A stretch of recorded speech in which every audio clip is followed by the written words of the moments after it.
Welcome to Esther worship channel. మరొకసారి మరొక video ద్వారా మిమ్మల్ని కలుసుకోవడానికి, మీతో దేవుని వాక్యం పంచుకోవడానికి దేవుడు నాకు ఇచ్చిన మరొక దినాన్ని బట్టి, ఇచ్చిన ఆయుష్ను బట్టి, ఆరోగ్యాన్ని బట్టి, జీవం బట్టి, ఊపిరిని బట్టి ఆయనకి కృతజ్ఞతాస్తుతులు చెల్లిస్తున్నాను. మీరు నన్ను ప్రోత్సహిస్తూ, బలపరుస్తూ, ఆదరిస్తూ నడిపిస్తున్నందుకు మీకు నా వందనాలు తెలియజేసుకుంటున్నాను. దేవుని నామంలో మీరందరూ కూడా సంతోషంగా విశ్వాస జీవితంలో ప్రతి విషయంలో ఆయనపై ఆధారపడి ముందుకు సాగుతున్నారని నామని స్తుతిస్తున్నాను. మీ గురించి మా గురించి మా కుటుంబం అంతా మీ గురించి ప్రార్థన చేస్తుంది. మీ గురించి మీకున్న దేవుడు మీ ప్రతి అవసరం తీర్చలాగన, అన్ని విషయాల్లో దేవుడు కృప చూపలాగన మీ గురించి మేము ప్రార్థన చేస్తున్నాం. ఈరోజు మరొక వీడియో ద్వారా, మరొక దేవుడి వాక్యం ద్వారా మీతో మాట్లాడాలని మీతో ఈ వీడియో చేయడానికి దేవుడు కృప చూపించాడు. దేవుడు ఇచ్చిన సన్నిధిని బట్టి ఆయనకి వందనాలు చెల్లిస్తూ మీకు నా కృతజ్ఞతలు తెలియజేస్తున్నాను. ఈరోజు నహూము గ్రంథము, నహూము పుస్తకము 1:12 వచనము. నేను నిన్ను బాధపరిచితనే, నేను నిన్నొక బాధ పెట్టను అని దేవుని వాక్యం సెలవిస్తాం. నహూము 1వ అధ్యాయంలో 12వ వచనం ద్వారా దేవుడు మాట్లాడుతున్నాడు. ఏమనంటే, నేను నిన్ను బాధపరిచితనే, నేను ఇంకా బాధ పెట్టను. నేను నిన్ను చాలా బాధ పెట్టాను, ఇంక నేను బాధ పెట్టనని దేవుడు మాట్లాడుతున్నాడు అన్నమాట. ఇది ఆ పుస్తకంలో ఇశ్రాయేలు ప్రజలతోటే కాదు, దేవుడు ఆ ప్రజలతోటే కాదు, దేవుడు మనతో కూడా ఈరోజు మాట్లాడుతున్నాడు. ఇంతవరకు అనేక బాధలు మనం భరించి ఉండొచ్చు, కానీ ఇక బాధ పెట్టను అని దేవుని వాక్యం సెలవిస్తోంది. చిన్న ప్రార్థన చేసుకుందాం. అత్యంత మహాపరిశుద్ధులను, ప్రేమమైన, కృపామైన, దయాబడమైన ప్రభు, మీ అపరంజి పాదములకు లెక్కలేని స్తుతులు, స్తోత్రాలు, వందనాలు చెల్లించుకుంటూ సాయంకాల సమయంలో నీ పాత్రలు దానికి వచ్చిన ఆయన ఈ వాక్యాన్ని వివరించడానికి నాకు జ్ఞానం సరిపోదు నా ప్రభా, శక్తి సరిపోదు నాయన.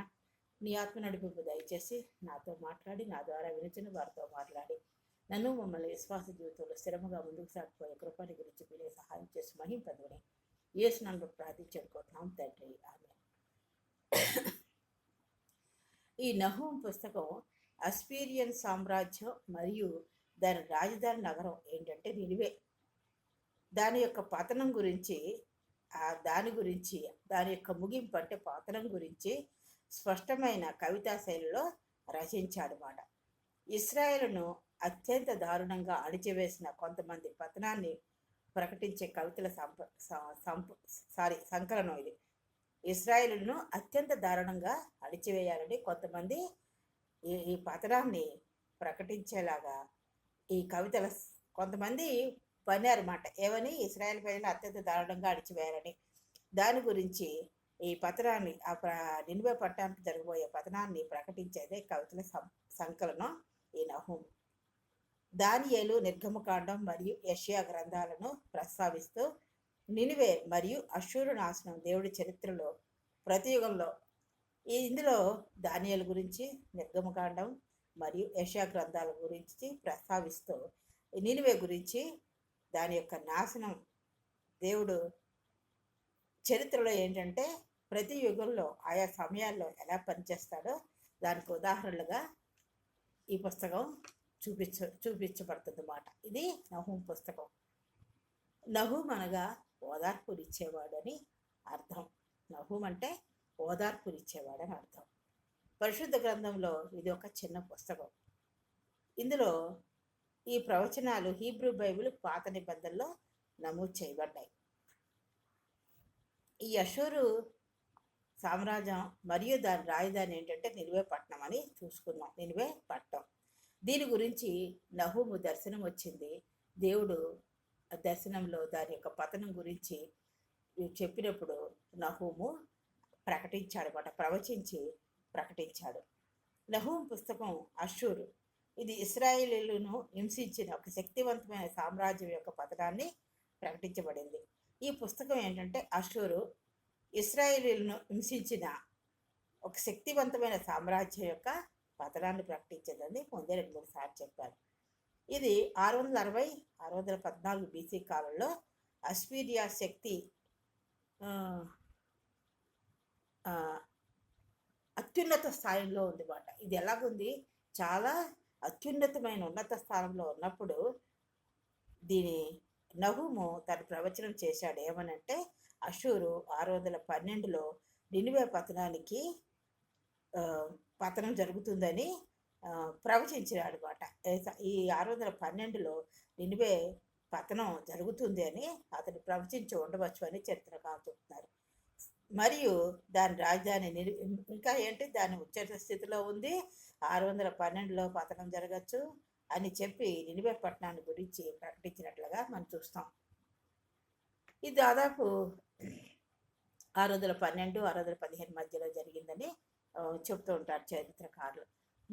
ముందు రాసి ఉండొచ్చని, ఇది ముందు జరిగింది అని రాసి ఉండొచ్చని, లేదా పతనమైన తర్వాత ప్రార్థనగా రాసి ఉండొచ్చని తెలియబడుతుంది అన్నమాట. చరిత్ర పుస్తకాల్లో, ఇతర పుస్తకాల్లో తెలియజేయబడుతోంది. చిన్న ప్రవక్తల గ్రంథాల్లో నహూం పుస్తకం ఒకటి. చిన్న ప్రవక్తల గ్రంథాల్లో అలాగే పుస్తకాల్లో ఈ నహూం పుస్తకం ఒకటి మాట. ఈ నినివే పట్టణం ఎలాగుందంట, చీకటి సమయాల కఠినమైన పరిస్థితుల్లో అంతటా న్యాయం అంతరించిపోయింది. న్యాయం లేని పరిస్థితుల్లో ఇది కష్టమైన హింసాత్మక నగరంగా పేరుకాంచిన పరిస్థితుల్లో ఉంది. దేవుడు నినివేను శిక్షించాడనమాట. ఈ శిక్షించినప్పుడు ఆ శిక్షలో దేవుడు ఎన్నో విషయాలను నేర్పిస్తూ ఉంటాడనమాట. ఆ శిక్ష ద్వారా గద్దిస్తూ బుద్ధి చెప్తూ ఎన్నో విషయాలని నేర్పించి సరిచేస్తూ ఉంటాడు. అంతేకాక ఒక దివ్యమైన తీర్పును కూడా ప్రకటిస్తాడనమాట. ప్రకటించడమే కాకుండా దేవుడు శ్రేష్టమైన వాడు, ఆయన నిర్దోషుల పక్షాన ఉంటాడనమాట. నిర్దోషుల పక్షాన ఉన్నాడని కూడా ఈ పుస్తకం తెలియజేస్తుంది. బాధకి అంతం ఉంది. బాధలు వస్తాయి, కఠినమైన పరిస్థితులు వస్తాయి, శ్రమలు వస్తాయి, శోధనలు వస్తాయి. వాటిలోనే మనం ఉంటామా? మనం పుట్టిన నాటి నుండి, లేకపోతే రక్షింపబడిన నాటి నుండి ఎన్నో శ్రమలు, ఇబ్బందులు, బాధలు, శోధనలు, అపాయమైన పరిస్థితులు, కష్టతరమైన పరిస్థితులు, ఆర్థిక సమస్యలు వచ్చినప్పుడు దేవుడు అందులోనే ఉంచలేదు కదా. దేవుడు బాధ పెడతాడు కానీ దాన్ని ఆయనే తీసేస్తాడు.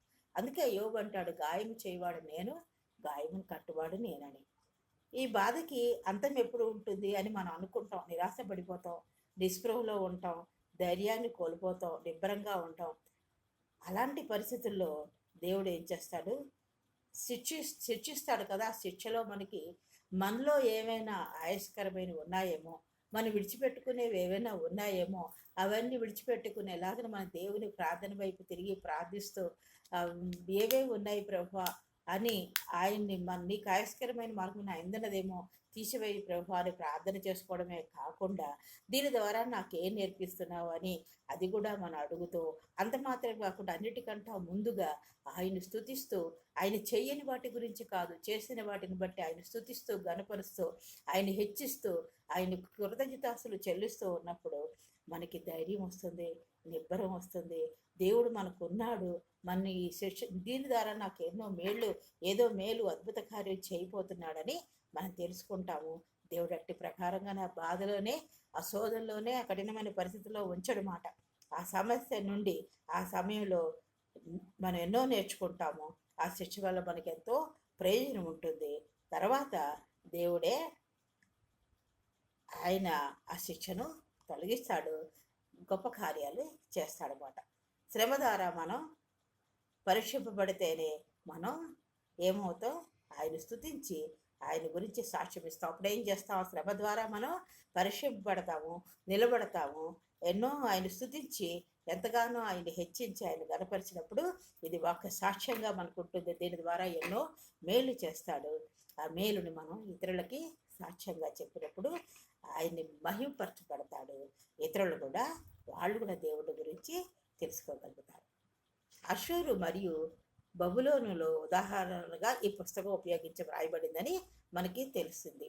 దేవుడు నిర్దోషుల మరణం పట్ల దుఃఖిస్తున్నాడని, మరియు శ్రద్ధ వహిస్తున్నాడని, మరియు మంచితనం మరియు న్యాయం అణిచివేత దేశాల పతనానికి ఆయనను బలవంతం చేస్తాయని చెబుతోంది. ఏంటంటే ఎక్కడైతే నిర్దోషుల మరణం జరుగుతుందో ఆయన ఆ మరణాల పట్ల దేవుడు దుఃఖిస్తాడట, మరియు దాని గురించి శ్రద్ధ వహిస్తాడట. మరియు ఆయన యొక్క మంచితనం, న్యాయం ఏ దేశాలు, ఏ ప్రజలు, ఏ వ్యక్తులు అణిచివేస్తారో ఆ దేశాల పతనానికి ఆయన అంటే ఇక్కడ ఏమిటంటే మనం తెలుసుకోవాల్సింది, ఏ ఎవరే ఏ ఆయన మంచితనం న్యాయం అణిచివేయబడదన్నమాట. ఆయన కొన్ని రోజులు మౌనంగా ఉన్నప్పటికీ దానిలోంచి న్యాయం జరిగిస్తాడని చెప్తుందన్నమాట. చెడుపై దేవుడి తీర్పు ఉంటుందని తెలియచేస్తుంది. అది కీడులో మనం అనుకుంటాం, ఆ దేవుడు ఇలాగ ఏమి చేయట్లేదు, చూస్తూ మౌనంగా ఉన్నాడు అని అనుకుంటాం. కానీ నిర్దోషుల రక్తం పట్ల, నిర్దోషుల యొక్క మరణం పట్ల ఆయన దుఃఖిస్తున్నాడని, శ్రద్ధ వహిస్తున్నాడని, కయ్యను మనం చూస్తున్నాం, హేబేలు అలాగే ఆయన దుఃఖిస్తున్నాడని, శ్రద్ధ వహిస్తున్నాడని, ఆ దేశాల గురించి కానీ, వ్యక్తుల గురించి కానీ, కుటుంబాల గురించి కానీ ఆయన ఎవరు నశించిపోవడం, ఎవరు పతనమైపోవడం ఆయనకి ఇష్టం లేదు. అందరినీ రక్షించాలని, అందరినీ ప్రేమగా చూడాలని, సర్వమానవాళి రక్షణార్థం ఆయన వచ్చాడు. చెడుపై ఆయన తీర్పు ఉంటుందని తెలియజేసే పుస్తకం మాట. ఈ మాట అధ్యాయంలో నినివే నగరానికి వ్యతిరేకంగా దేవుని తీర్పు ప్రకటించబడిందని చూసుకున్నాం. దేవుని యొక్క కోపం, ఆయన యొక్క నీతి మరియు ఆయన యొక్క శిక్ష గురించి వివరించేది. దేవుడు శత్రువులను శిక్షిస్తాడు కానీ తన ప్రజలను రక్షిస్తాడని తెలియజేస్తుంది. మరియు దేవుడు ఒక శక్తిగల దేవుడిగా వర్ణించబడతాడు. ఆయన కోపం అగ్ని తుఫాను లాగా ఉంటుంది. ఆయన శత్రువులను నిర్మూలించి తన ప్రజలను ఆదరిస్తాడని నహూము పుస్తకం తెలియజేస్తుంది. దేవుడు తన ప్రజల పట్ల దయతో ఎప్పుడూ దయ చూపిస్తాడు. ఆయనకి వ్యతిరేకంగా ఉన్న వాళ్ళని కానీ, ఆయన్ని అందరికీ కూడా, నమ్మిన వాళ్ళకి నమ్మని వాళ్ళకి కూడా దేవుడు దయతో ఉంటాడని, వారిని బాధించే వారికి దేవుడు శిక్ష ఇస్తాడు. దాని ద్వారా ఎన్నో నేర్పిస్తాడు. నినివే పట్టణానికి అషూరు ప్రజలను విముక్తి చేస్తాడు. అంతేకాకుండా నినివే పతనం కాకుండా ఆ ప్రజలను విముక్తి చేశాడు మరియు బలపరుస్తాడని తెలియచేయబడింది. దీని ద్వారా మనం ఏం నేర్చుకుంటున్నామంటే, యెహోవా మంచివాడు, దేవుడు మంచివాడు, శ్రమదనమందు ఆశ్రయంగా ఉంటాడు, ఆశ్రయదుర్గముగా ఉంటాడు. ఆయన మీద ఆధారపడినప్పుడు, ఆయన ఆశ్రయించినప్పుడు, ఆయన ఆశ్రయించిన వారు, ఆయన ఆశ్రయం పొందు వారిని ఆయన తెలుసు మాట. ఆయన ఎవరైతే ఆశ్రయిస్తారో, ఆయన ఆశ్రయం పొందుతారో వాళ్ళ గురించి ఆయనకి తెలుసు మాట. తన ప్రజలను రక్షిస్తాడని ఈ పుస్తకం తెలుపుతోంది. కాబట్టి మన ఆఖరిగా ముగింపులో చూసుకునేదంటే, దేవుని కోపం, ఆయన కోపం నిమిషం మాత్రం ఉండను, ఆయన దయ ఆయుష్కాలం అంతా ఉంటుంది. దేవుని శిక్ష, దేవుని కోపం ఎలా ఉంటుందో ఆ శిక్ష ద్వారా అనేకమైన అంశాలు, అనేకమైన మలుపులు మన జీవితాల్లో నడిపిస్తూ, దేవుడు ఆ శిక్ష ద్వారా మనకి ఎన్నో నేర్పిస్తూ ఆ శిక్ష నుండి విముక్తి కలిగజేసి గొప్ప కార్యం చేస్తాడని తెలియజేస్తుంది. ఇంకను రక్షిస్తాడు, ఆ శ్రమల నుండి మనని రక్షిస్తాడు. ఆయన తెలుసుకునేలా చేసి మనకి రక్షణ వచ్చేలా చేస్తాడు. తర్వాత శ్రమ ద్వారా ఎన్నో ప్రయోజనాలు ఉంటాయి, ఎన్నో అద్భుత కార్యాలు, ఆశ్చర్య కార్యాలు చేస్తాడు. ఓ సాక్షిగా నిలబడతాడని తెలియజేస్తుంది. దేవుడికి మన నుండి అతి ప్రశస్తమైనది ఏదో ఉన్నదన్న నిరూపణ. మన నుండి ఆయన ఏం ఆశిస్తున్నాడో, మనం ఆయనలో ఎలా ఎదగాలనో, మనం ఆయనలో ఎలా వాడబడాలనో, ఎలా ఆయన సన్నిధిలో మనం వ్యక్తిగతంగా, కుటుంబంగా ప్రార్థించాలి, మనకున్న వరాలు, తలాంతులు ఎలాగా వాడబడాలి, మన నుండి ఆయన మనం ఎలాగా ఉండాలన్నది ఆశిస్తున్నాడో అది నిరూపణ చేయడానికి దేవుడు మనకి అన్నీ నేర్పించడానికి శిక్షల ద్వారా ఆయన నిరూపణ చేస్తాడనమాట. ఆయన నిరూపించుకుంటాడు, మనకి శిక్షలు ఇచ్చి మన పట్ల గొప్ప కార్యాలు చేస్తాడు. కాబట్టి నహూము పుస్తకంలో ఏమని దేవుడు శ్రేష్టమైన వాడని తెలుసుకున్నాం. నహూము ఏ పుస్తకంలో ఏంటి, నేను నిన్ను బాధపరిచితేనే నేను నిన్ను ఇంకా బాధ పెట్టను. ఈ పుస్తకంలో ఆ ప్రజలకి చెప్పినట్టుగా ఈ సాయంకాల సభలో దేవుడు యేసుప్రభు వారు మనతో, నీతో, నాతో ఇలా చెప్తున్నారు. నువ్వు ఏ విషయంలోనూ బాధపడద్దు, ఏ విషయంలోనూ కురింగిపోవద్దు, నన్ను ఆశ్రయించు. నన్ను దేవుడిని ఆశ్రయించినప్పుడు దేవుడు గొప్ప కార్యాలు చేస్తాడు. ఆయనపై ఆధారపడినప్పుడు, ఆయన కోపగించుకున్న దేవుడు కాదు, ఆయన కోపం నిమిషం మాత్రం ఉంటుంది. ఆయన శిక్షలో మనకి ఎన్నో నేర్పిస్తాడు.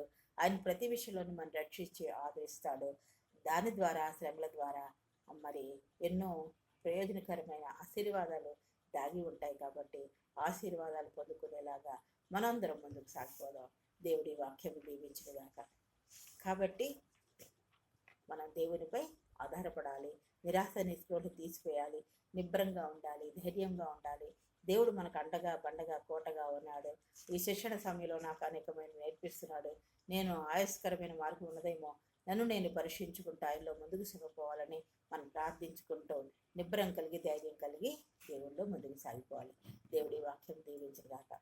అత్యంత మహాపరిశుద్ధులను ప్రేమమండి కృపామండి దయామడి వేల బ్రహ్మ మీ అప్రించి పాదములకు లెక్కలేని స్థుతులు స్తోత్రాలు వందనాలు చెల్లించుకుంటూ ఈ సాయంకాల సమయంలో మీ పాసరిదానికి వచ్చినామైనా నహూము పుస్తకం ద్వారా మీరు మాకు ఇచ్చిన క్లుప్తమైన నా ప్రభ ఈ వాక్య భాగాన్ని బట్టి మీకు వందనాలు ప్రభ. నాయన మేము మిమ్మల్ని ఆశ్రయించి మిమ్మల్ని మీ మీద ఆధారపడినప్పుడు మేము నిబ్బరం కలిగి నిరాశ నిస్పృహలో నుండి మాలో నుండి తీసివేసి నా ప్రభ మాకు ప్రతి విషయంలో రక్షణ ఇస్తామని మీరు తెలియజేసిన విధానం బట్టి మీకే వందనాలు స్తోత్రాలు చెల్లించుకుంటూ అట్టి ప్రకారం విశ్వాస జీవితంలో ముందుకు సాగిపోయే కృపని గురించి మీరే సహాయం చేసి మహింపదమని యేసు నామములో ప్రార్థించి వేడుకుంటున్నాం తండ్రి. ఆమేన్.